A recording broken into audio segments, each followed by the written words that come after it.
सारे काम जो है एडमिनिस्ट्रेशन ने लिया हुआ है। टाउन में मुख्तलिफ नए वॉक्स के लिए DPR अर्बन लोकल बॉडीज़ के डायरेक्टरेट के अंडर ये सारे काम की देखरेख हो रहा है। सॉलिड वेस्ट मैनेजमेंट जो प्लान बना रहे हैं। करगिल टाउन बहुत कंजेस्टेड है, लेह में अभी उतना ज़्यादा इशू नहीं, यहाँ तो बहुत इशू है। सर, दूर दराज के बहुत सारे ऐसे राशन स्टोर्स हैं जिनकी इंफ्रास्ट्रक्चर को बढ़ाने की ज़रूरत है, तो इस सिलसिले में क्या कुछ काम करना है? हमने अलग से एक हेड स्ट्रेंथनिंग ऑफ गोडाउन्स करके रखा हुआ है। अब जहाँ जहाँ ज़रूरत होगा, डिमांड होगा, हम उसी हिसाब से हेड में हम रखते हैं। गुलिस्तान न्यूज़ में आप सभी का एक बार फिर खैर मकदम करते हैं। आज के इस ख़ास प्रोग्राम में हमारे साथ ज्वाइन कर चुके हैं करगिल और लेह टाउन में किस तरह की डेवलपमेंटल एक्टिविटीज़ आने वाले वक्त में देखा जाएगा। यूनियन टेरिटरी लद्दाख के ULB के डायरेक्टर ताहिर हुसैन जफदवी साहब। ताहिर हुसैन जफदवी साहब लद्दाख के अंदर फूड डिपार्टमेंट की भी डायरेक्टर हैं और फूड रिलेटेड जो पब्लिक के ग्रीवेंसेस है वो भी उन्हीं की ज़ुबानें आप तक हम पहुंचाने की कोशिश करेंगे। सर, हमसे ज्वाइन करने के लिए बहुत बहुत शुक्रिया। हालिया दिनों में कई सारे एडमिनिस्ट्रेटिव अप्रूवल, कई सारे वॉक्स का हमें देखने को मिला और ख़ासकर लद्दाख के अंदर जो मुख्तलिफ जो टाउन एरियाज़ हैं, चाहे वो करगिल हो या लेह हो, यहाँ पे लोगों का कंसर्न रहता है कि इन जगहों को कैसे डेवलप किया जाए, टाउन को कैसे प्लान किया जाए। तो इस सिलसिले में एज ए डायरेक्टर ULB आप लोगों की तरफ से किस तरह की कोशिश किया गया है कि इन टाउन को ब्यूटिफाई करके इन टाउन में मुख्तलिफ नए वॉक्स के लिए DPR बना के जो हैं वो आने वाले समय में कामयाब बनाया जाए? देखिए जनाब अली, दोनों डिस्ट्रिक्ट्स में बहुत सारे काम जो है UT एडमिनिस्ट्रेशन ने लिया हुआ है। अर्बन लोकल बॉडीज़ के डायरेक्टरेट के अंडर ये सारे काम की देखरेख हो रहा है। तो आपको मैं ये बता दूं कि सबसे ज़्यादा जो इस वक्त लेह और करगिल टाउन में जो ज़रूरी है, दो तीन चीज़ों की बहुत हमारे यहाँ पर किल्लत है। एक तो पानी का, वाटर सप्लाई का बहुत ही परेशानी है, लेह में भी है, करगिल में तो ज़्यादा है। तो उसके लिए हमने दोनों जगह के लिए 24/7 यानी 24 घंटा और 12 महीना लोगों को पानी देने के लिए बहुत बड़ा प्रोजेक्ट दो बना हुआ है। अच्छा। तो उसमें करगिल का प्रोजेक्ट फाइनल स्टेज पे हो के हमने HLG साहब से अप्रूवल लेके ये मिनिस्ट्री को भेज दिया है। तकरीबन 410 करोड़ का है। तो सिमिलरली हमारा लेह का DPR भी बिल्कुल फाइनल स्टेज पे है। तो होपफुली ये विदिन ए वीक्स टाइम इसका भी DPR फाइनल हो जाएगा। तो ये भी हमने मिनिस्ट्री को भेजना है। एक तो 24/7 वाटर सप्लाई स्कीम से दो, ये गवर्नमेंट ऑफ इंडिया की अमृत स्कीम्स के तहत इसको हमारे जो UT लेवल के स्टीयरिंग कमेटी है उन्होंने इसको ऑलरेडी अप्रूव किया हुआ है। तो इस साल सर काम शुरू हो सकता है? तो काम के अभी ऐसा है, इसमें एडमिनिस्ट्रेटिव अप्रूवल है और भी प्रोसीजर से हो सकता है।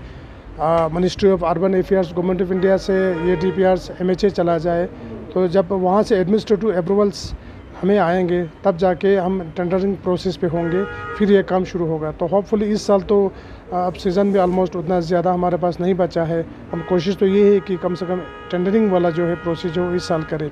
एक तो हमारा ये बहुत बड़ा प्रोजेक्ट है। दूसरा, दोनों हमारे शहर में लेह हो या करगिल हो, तो यहाँ एक समस्या है सीवेज का बहुत बड़ा समस्या है। तो उसके लिए भी लेह में ऑलरेडी एग्जिस्टिंग हमारा 3 MLD का हमारा कैपेसिटी का अगलिंग में हमारा एक ट्रीटमेंट प्लांट चल रहा है। तो बाकी लेफ़्ट आउट एरिया से, इंटायर लेफ़्ट आउट एरिया वो कम से कम 10.5 MLD का कैपेसिटी होगा और बहुत बड़ा प्लांट होगा सीवरेज ट्रीटमेंट प्लांट का। उसका भी हमारा DPR ऑलमोस्ट फाइनल स्टेज पे है। सिर्फ लैंड आइडेंटिफिकेशन का थोड़ा इशू हमें रह गया है। तो अगर वो हो गया तो उसका भी काम जो है आगे चालू हो जाएगा। तो सीवरेज में खासकर जो ड्रेनेज सिस्टम भी बनाए जाएंगे? हाँ, इसमें ऐसा है, सीवरेज ट्रीटमेंट प्लांट में जैसे आपका एक तो ग्रे वाटर भी आएगी, दूसरा ब्लैक वाटर भी आएगा। दोनों के लिए पाइप बन जाएगा। आपका सेप्टिक वाला जो लिक्विड्स है वो भी आएंगे और बाथरूम और किचन का भी आएंगे। तो वो सीधा प्लांट में जब ट्रीट हो जाएगा और फिर उसके बाद वो हम कहीं हमारे बहुत सारी चीज़ों के लिए हम उस पानी को यूटिलाइज़ कर सकते हैं, जैसे कि कार वॉशिंग के लिए भी कर सकते हैं। हमारे पास किचन गार्डन होंगे या खेत होंगे किसी का, या फ्रूट ऑर्चार्ड्स होंगे, वो सारे उससे डेवलप हो सकता है। तो ये बहुत ही प्रॉपर तरीके से सीवरेज ट्रीटमेंट प्लांट के साथ जो ड्रेनेज सिस्टम भी बनाया जाएगा? बिल्कुल प्रॉपरली हर एक हाउस होल्ड्स को कनेक्ट होगा। तो लोगों को फिर सेप्टिक वाला इशू जो है और ये जो ड्रेन वाला अभी हर साल हम हर जगह से ड्रेन खोदते हैं, फिर लीकेज होता है, ये सारा चीज़ें वन गो में ख़त्म हो जाएगा। तो कारगिल के लिए 6 जोन्स जो है ना, 6 जोन्स बना हुआ है, उसमें हमारा 3 जोन्स का ऑलरेडी एडमिनिस्ट्रेटिव अप्रूवल भी हो चुका है और हमारा टेंडर भी हमने कर दिया है। तो अभी सिर्फ अलॉटमेंट वगैरह के स्टेज पे है। तो हमने PHED डिपार्टमेंट है हमारा, उनके थ्रू एग्जीक्यूट कर रहा है। तो बाकी 3 जोन्स का अभी लैंड अलॉटमेंट में ऑलमोस्ट फाइनल हो चुका है। तो DC साहब के पास थे तो वो भी फाइनल हो चुका है, तो उस पर भी हम आगे काम करेंगे। तो ये 2 जो है मेन हमारे जो प्रोजेक्ट्स है, ये बहुत ही इम्पोर्टेंट था, ये बहुत ही महत्वपूर्ण प्रोजेक्ट था। तो उस पर हमने शद्दोमत से काम किया है। तो आने वाले दिनों में आपको ये 2 चीज़ें बहुत जल्द देखने को मिलेगा। तो apart from that solid waste management का भी है। हमारा यहाँ पर नया प्लांट बना रहा है कुरबथंग में, तो सितंबर में वो भी कमीशनिंग स्टेज पे है। और स्लॉटर हाउस भी हम दोनों जगह पर, लेह में भी, यहाँ में लेह में टेंडर हुआ है। यहाँ तो एग्जीक्यूशन लेवल्स पे है, तकरीबन ये 60-70% तो बिल्डिंग्स इंफ्रास्ट्रक्चर बन चुका है। तो उसमें कुछ मशीनरीज़ का भी पार्ट रह गया है, तो वो भी आगे फुल्ली फंक्शनल होगा कमिंग ईयर्स में। तो फिर मार्केट्स के आसपास जितने भी हमारे स्लॉटर, छोटे छोटे स्लॉटर हाउस है, ज़बाखाने है, वो सारा यहाँ पे ख़त्म हो जाएगा। वो आपके यहाँ, हाँ, ये खरूल में शिफ्ट हो जाएगा, लेह में, और वहाँ पर हम बमगाट में शिफ्ट हो जाएगा। तो ये जो है बड़े बड़े अर्बन डेवलपमेंट के तहत ये प्रोजेक्ट्स काम कर रहे हैं। सर, ख़ासकर सॉलिड वेस्ट मैनेजमेंट की बात करें, सॉलिड वेस्ट मैनेजमेंट और ड्रेन वाला जो सीवरेज ट्रीटमेंट प्लांट, जो काफ़ी लोगों का बड़ा कंसर्न था, और 24/7 वाटर सप्लाई, इन दोनों प्रोजेक्ट पे काम चल रहा है। तो सीवरेज ट्रीटमेंट प्लांट में किस तरह की उस प्लांट से लोगों को क्या फैसिलिटीज़ मुहैया हो सकता है, जिस तरह से ख़ासकर आपका सॉलिड वेस्ट मैनेजमेंट जो प्लांट बना रहे हैं, ख़ासकर जो सीवरेज ट्रीटमेंट और जो ड्रेन वाले फैसिलिटीज़ मिल रही है? सीवरेज में ये फ़ायदा है, जैसे अभी आप देख रहे हो ना, यहाँ करगिल टाउन बहुत कंजस्टेड है। लेह में अभी उतना ज़्यादा इशू नहीं है, यहाँ तो बहुत इशू है। घर बना, हर एक घर में एक सेप्टिक टैंक भी बनाना पड़ता है। अगर छोटा सा भी मकान बनाना होगा, सेप्टिक टैंक बनाना पड़ता है। उसके बाद वहाँ जब वहाँ पर ओवरफ्लो हो जाएगा, फिर वो कहाँ देंगे? कुछ जगहों पर वो फिर सेप्टिक से निकालने के लिए भी प्रोविज़न नहीं होता है, डेंस एरिया है, तो वो बड़ा इशू है। जब हमारा STP बनेगा, वो सारा उसी पाइप में जाएगा। आपका किचन का पानी भी जाएगा, वो भी जाएगा। ऊपर से जितने भी मार्केट में बहुत सारे गलियों में आपने देखा होगा, अभी समर में बदबू भी आते हैं, वो सारा चीज़ें ख़त्म हो जाएगा। और एक बूंद भी आपके जैसे भी होटल्स हो, रेस्टोरेंट्स हो या घर हो, जिसका भी होगा, उसका वॉशरूम का पानी, किचन का पानी और सेप्टिक का पानी जो है ना, ये सारे जो है वो उसी ड्रेन में चला जाएगा। तो ये बिल्कुल आपको नज़र नहीं आएगा अगले वाले दिनों में। जैसे अभी लेह मार्केट पूरा कवर हो चुका है, आपने कभी वहाँ देखा कोई ड्रेन या कोई पानी वानी, ऐसा बिल्कुल सिस्टम नहीं होगा। इसके अलावा हम स्ट्रॉम वाटर पर भी, जो कभी स्ट्रॉम वाटर आते हैं तो फिर उसके लिए ड्रेन सिस्टम नहीं होता, उसके लिए भी हम DPRs वगैरह बना रहा है दोनों जगहों पर।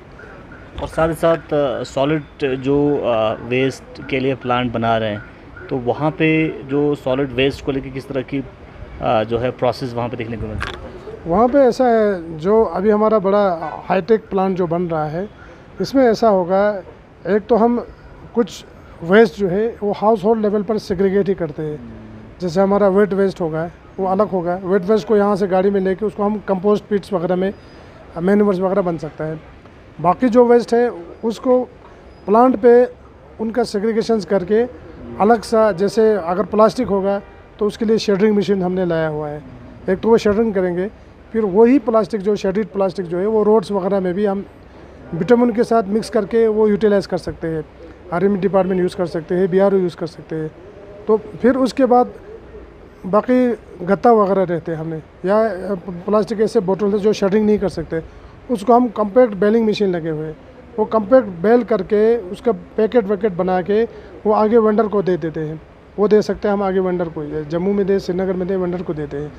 तो जो चीज़ रह गया, जैसे इनर्ट वगैरह है, या इस तरह से कहीं कुछ कपड़े होंगे, या जैसे कभी चमड़े का होता है, तो उनके लिए हमने एक जगह पर लैंडफिल भी आइडेंटिफाई किया है, तो वो सारा वहाँ लैंडफिल में चला जाएगा। तो ये सिस्टम वहाँ पर हमने बनाया हुआ है। तो अभी हमारा सिर्फ पावर का प्रॉब्लम था, इशू था, उसके लिए हमने सब स्टेशन क्रिएट कर रहा है, उसके लिए टेंडर भी हो चुका है, काम भी चल रहा है। तो सितंबर एंडिंग तक वो प्लान भी चालू हो जाएगा। चलिए सर, आने वाले समय में खासकर अर्बन लोकल बॉडीज़ की तरफ से या अर्बन एरियाज़ में लद्दाख के अच्छे काम जो है देखने को मिल सकता है।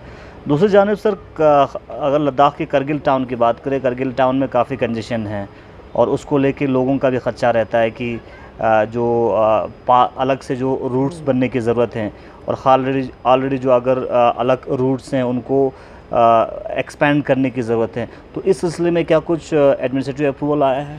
ना, इसमें एक तो दो चीज़ें हैं। एक तो पूरा ले और करगिल टाउन के लिए एक मास्टर प्लान बना रहा है, दोनों जगह के लिए कंसल्टेंट हमने हायर किया हुआ है। तो अपार्ट फ्रॉम दैट हम एक डेवलपमेंट अथॉरिटी दोनों जगह पर बनाने के लिए हमारे प्रपोजल्स है। तो होपफुली अगर वो डेवलपमेंट अथॉरिटी दोनों लोकल लेवल पर है, वो उसमें हेड ही ऑनरेबल सीज करेंगे, वो डेवलपमेंट अथॉरिटी बन जाएगा। फिर सारा अलग सा एक मास्टर प्लान ले और करगिल टाउन का वो बनेगा।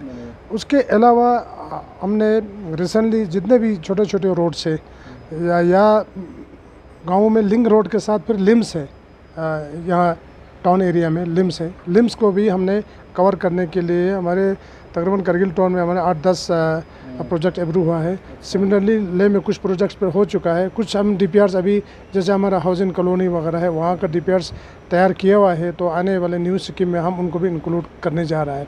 तो इसके अलावा एक और हमारा टारगेट है कि पूरे टाउन्स में, ले और करगिल टाउन में जितने भी फुटपाथ की ज़रूरत है उसको हम फुल्ली सेचुरेट करें। तो बार बार फिर फुटपाथ का वो डिमांड ना आया है। उतना बड़ा शहर तो है नहीं है, तो उसमें 20-25 करोड़ का एक तो ऑलरेडी अप्रूव हो चुके हैं। तो इसके अलावा और भी न्यू स्कीम में हम उनको सेचुरेट करने के लिए हम कोशिश कर रहे हैं। तो दोनों सिटीज़ में LED लाइट्स, बल्ब्स वगैरह का भी हमने कुछ सेंक्शंस भी दिए हैं, कुछ आगे हम और प्रपोजल रख रहा है। सर, नए काम के लिए जो एडमिनिस्ट्रेटिव अप्रूवल आया है उस हवाले से थोड़ा डिटेल जानकारी व्यूअर्स तक शेयर कर सकते हैं? नए काम के लिए तो एक तो फुटपाथ्स का जो है ऑन गोइंग्स में हमें आया हुआ है। नए का अभी फाइनल DPR अभी हमने सबमिट नहीं किया है। अभी हमने ऑनरेबल काउंसलर से भी कांटेक्ट किया है, जो टाउन के ऑनरेबल काउंसलर से, जैसे ले में भी हमारे 2 काउंसलर्स हैं ऑनरेबल, करगिल में हमारे ऑनरेबल 3 काउंसलर्स हैं, उनसे हमने कांटेक्ट किया हुआ है। कुछ DPRs बने हुए हैं, कुछ DPRs हमें आ रहा है। तो कुछ ही दिनों के बाद हम एडमिनिस्ट्रेटिव डिपार्टमेंट को भेजेंगे अप्रूवल के लिए। तो बाकी जो ऑन गोइंग काम चल रहा है यहाँ, जैसे आपका ये फुटपाथ से फातिमा चौक से लेकर आगे कतलगाह तक, आगे उसके एक्सपेंशन के लिए हमें अप्रूव हुआ है। फिर इस तरह से रोड्स, जितने भी टाउन में रोड्स हैं, इनको दोबारा ब्लैक टॉपिंग के लिए वो सारा अप्रूव हुआ है। करगिल हॉस्पिटल से आगे जो जमस्तान ब्रिज तक, वहाँ भी एडमिनिस्ट्रेटिव अप्रूवल उस रोड का भी हुआ है। तो ये ऑन गोइंग स्कीम्स में ये सारे चल रहा है। सर, जिस तरह से आपने मास्टर प्लान की बात की, इससे पहले मास्टर प्लान कई सारे एजेंसीज़ के ज़रिए जो है बनाने की कोशिश किया जाता है, लेकिन बाद में वो मास्टर प्लान्स ग्राउंड पे इम्प्लीमेंट नहीं होता है। तो इस बार इस मास्टर प्लान को बनाने के लिए जो एजेंसी आप लोगों ने लिया है, तो इसको इम्प्लीमेंट करने की किस तरह की कोशिश आप लोगों का रहेगा और ये मास्टर प्लान लद्दाख के लोगों के लिए कितना मुफीद साबित होगा? इसमें ऐसा है ना, एक बार अगर टाउन का एरिया का मास्टर प्लान बनेगा, कुछ एरिया अभी है उस मास्टर प्लान के जुरिस्डिक्शन में नहीं होंगे। जब ये बन जाएगा, एक तो ज़मीन की लैंड के वैल्यू भी बढ़ जाएगा और कमर्शियल एक्टिविटीज़ और ज़्यादा बढ़ जाएगा। और फैसिलिटीज़ जो है लोगों को, चाहे रोड्स की फैसिलिटीज़ हो या इस तरह से दोनों डिस्ट्रिक्ट्स में कहीं ब्यूटिफिकेशन के लिए हम ग्रीन बेल्ट, कुछ एरियाज़ ग्रीन बेल्ट के लिए भी रख सकते हैं। तो और ग्रीन बेल्ट डिक्लेयर भी कर सकते हैं, जहाँ पर कोई कमर्शियल एक्टिविटीज़ या कंस्ट्रक्शन एक्टिविटीज़ ना हो। उससे हमारे एरिया की खूबसूरती जो बरकरार रहेगा। अदरवाइज़ क्या होगा, हम इंफ्रास्ट्रक्चर ही बनाते बनाते जाएंगे, एक बार फिर एक स्लम सा हमें फिर नज़र आएगा, चाहे ले टाउन से बाहर हो या करगिल टाउन से बाहर हो, एक स्लम बनेगा। तो मास्टर प्लान में ये एक तो वो GIS बेस्ड मास्टर प्लान है, तो वो डिजिटल कोशिश कर रहा है। हमने रिव्यू रिकॉर्ड्स लेकर हमारा ऑलमोस्ट कंप्लीट हो गया। करगिल का तकरीबन 70% हुआ है। तो डिस्ट्रिक्ट एडमिनिस्ट्रेशन ने हमें पट्टावारीज भी दिया है, तो वो कंसल्टेंट के साथ ये करके ये चीज़ें सारा कर रहा है। तो एक बार ये हमारे डेवलपमेंट अथॉरिटी, अगर ये दोनों बने, ले डेवलपमेंट अथॉरिटी और करगिल डेवलपमेंट अथॉरिटी, उसके बाद फिर मास्टर प्लान पर डिस्कशन फर्दर LHDC ही करेंगे। तो वो डिसीजन सारा कौंसिल ही ले लेंगे। सर, म्यूनिसिपल कमेटी के जो लिमिट्स हैं, म्यूनिसिपल जो लिमिट्स हैं, उसको भी एक्सपेंड करने की क्या प्लान है? उसका ऑलमोस्ट वो डिलिमिटेशन वाला प्रोसेस चल रहा था, वो फाइनल स्टेज पे है। अभी हमारा एग्जिस्टिंग जो है 13 वार्ड्स है, करगिल में भी 13 वार्ड्स है, लेह में भी 13 वार्ड्स है। तो 13 वार्ड से अब हमारा नेक्स्ट जो है वो 17 वार्ड्स होंगे। हमारे दोनों सिटी में 4-4 वार्ड्स जो है वो बढ़ जाएंगे। तो वो फाइनल स्टेज पे है, जल्दी नोटिफाई होने वाला है। तो उसके बाद फिर म्यूनिसिपल कमेटी के इलेक्शंस भी यहाँ दोनों डिस्ट्रिक्ट्स में, दोनों टाउन में होंगे। चलिए सर, अब फूड डिपार्टमेंट को भी आप संभालते हैं, तो उस हवाले से भी कुछ जानकारी आपसे लेना चाहेंगे। ख़ासकर अभी फूड डिपार्टमेंट में जो KYC मैंडेटरी करार दिया गया है, अगर किसी ने KYC नहीं किया है तो आने वाले समय में उन्हें राशन जो है वो नहीं मिल सकता। इस तरह की इनपुट्स जो हैं आ रहे हैं, तो उस सिलसिले में क्या कुछ अपडेट आप लोगों तक पहुंचाना चाहेंगे? और KYC अपडेट करने के लिए कुछ जगहों पे जो फिंगरप्रिंट हैं वो नहीं हो रहे हैं, इस तरह की कंसर्न है। और साथ ही साथ कनेक्टिविटी का भी इशू बताया जा रहा है। इसमें ऐसा है, जो KYC जो है ये मैंडेटरी है, ये पूरे कंट्री में हर जगह हो रहा है। यहाँ पर नेटवर्क का इशू है, कुछ एरियाज़ में तो बहुत ज़्यादा इशू है। तो हम कोशिश यही कर रहा है कि ख़ासकर हमारे जो गरीबी सतह से नीचे के लोग हैं, जिससे हम कहते हैं ख़त इफलास से नीचे, जो बहुत ही गरीब होंगे, जो लाचार होंगे, उनके लिए गवर्नमेंट ने फ्री ऑफ कॉस्ट जो है राशन मुहैया कर रहा है।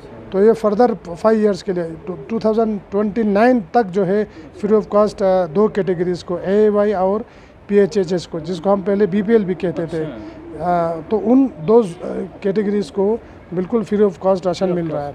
तो KYC इसलिए ज़रूरी है, एक तो इसमें अकाउंटेबिलिटी रहेगा और ट्रांसपेरेंसी रहेगा। तो बेनिफिशरीज तक ही राशन पहुंचाने के लिए KYC को करना बहुत ही लाजमी है। अब करगिल में या लेह में हमारे कुछ जैसे ट्रांस सिंगला एरिया है, हमारा लिंगशेद वल्ला एरिया या जास्कर के लुंगनक एरिया, इस तरह आपके बरसों के ईचू पंगबर एरिया, कुछ एरियाज़ में नेटवर्क का बड़ा प्रॉब्लम है। फिर भी हमारे डिपार्टमेंट के लोग बहुत मेहनत कर रहे हैं। आज हमने एक रिव्यू मीटिंग भी लिया, तकरीबन हमारा करगिल का भी 73% और लेह का हमारा 76% हमारा KYC हुआ है। तो इस तरह हमारे बहुत सारे बेनिफिशरीज़ यहाँ से बाहर थे, उनके लिए हमने समर में कैंप भी लगाया था।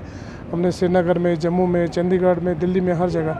तो ये एक बिल्कुल एक अहम और एक इम्पोर्टेंट हमारा एक इशू है ये।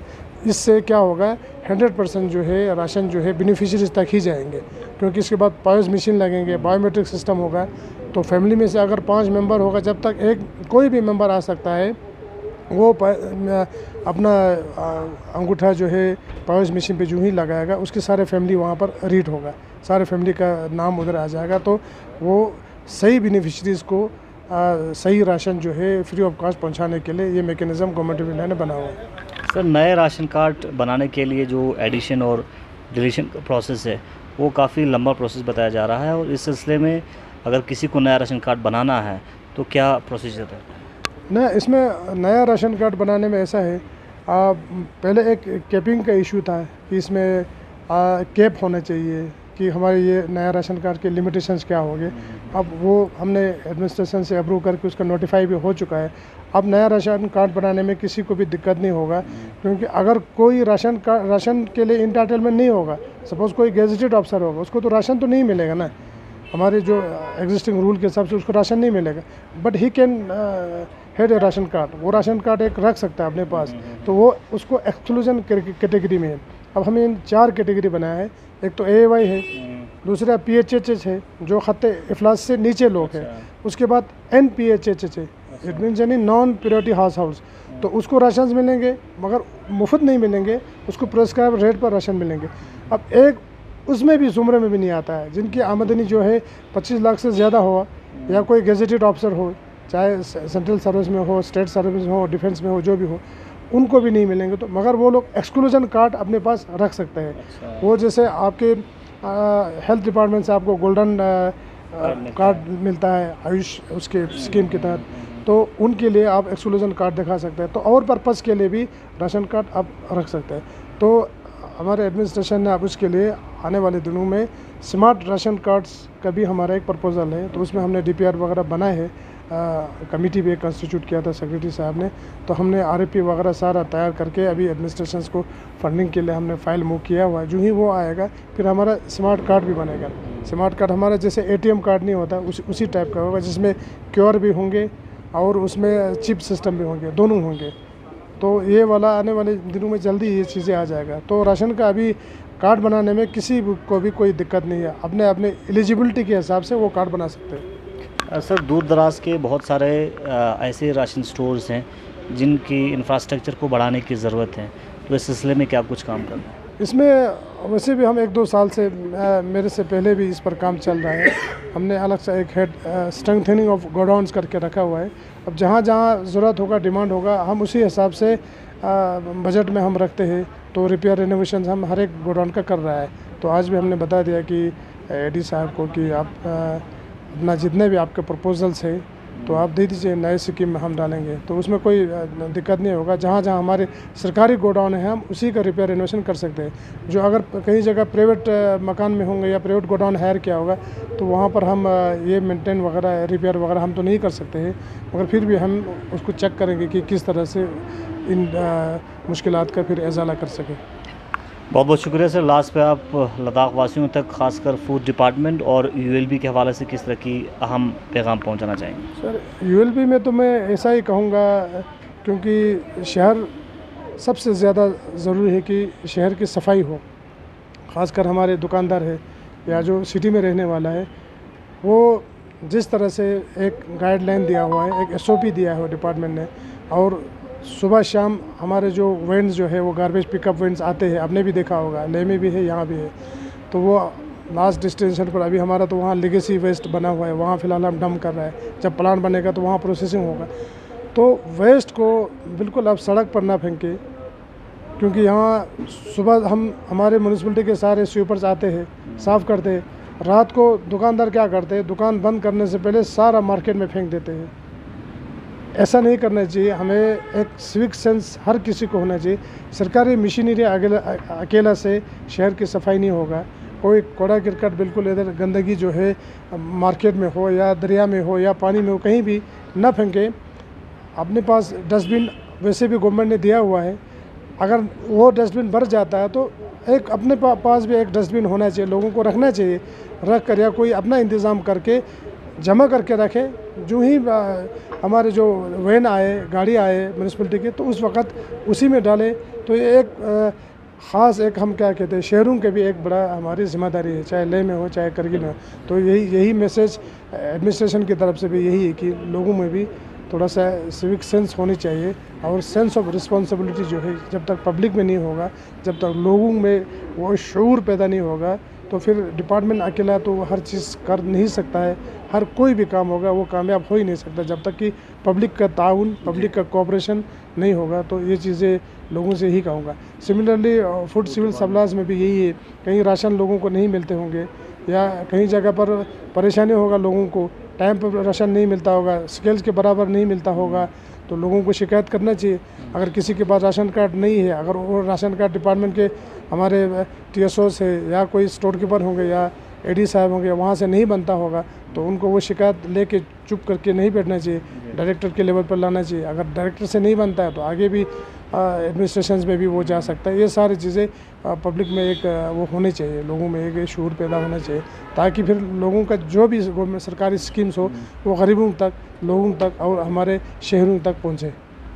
चलिए, बहुत बहुत शुक्रिया। आज के इस सैटरडे स्पेशल प्रोग्राम में हमारे साथ ख़ास मेहमान ज्वाइन कर चुके थे यूनियन टेरिटरी लद्दाख के ULB और फूड सिविल सप्लाईज़ के डायरेक्टर ताहिर हुसैन जबदवी साहब। लद्दाख के अंदर ख़ासकर दोनों अर्बन एरियाज़ में, दोनों टाउन्स में मुख्तलिफ बड़े जो हैं प्रोजेक्ट्स आने वाले समय में शुरू हो रहे हैं, जिसमें ख़ासकर सीवरेज ट्रीटमेंट प्लांट हैं, 24/7 वाटर सप्लाई है, और इसके अलावा दूसरे और भी कई सारे प्रोजेक्ट्स हैं, उनके ऊपर काम देखने को मिल सकता है। दूसरी जानिब फूड डिपार्टमेंट के हवाले से लोगों की भी कुछ कंसर्न उन तक हमने रेस करने की कोशिश की, और क्या कुछ उनका कहना था वो आप तक हमने पहुंचाने की कोशिश की।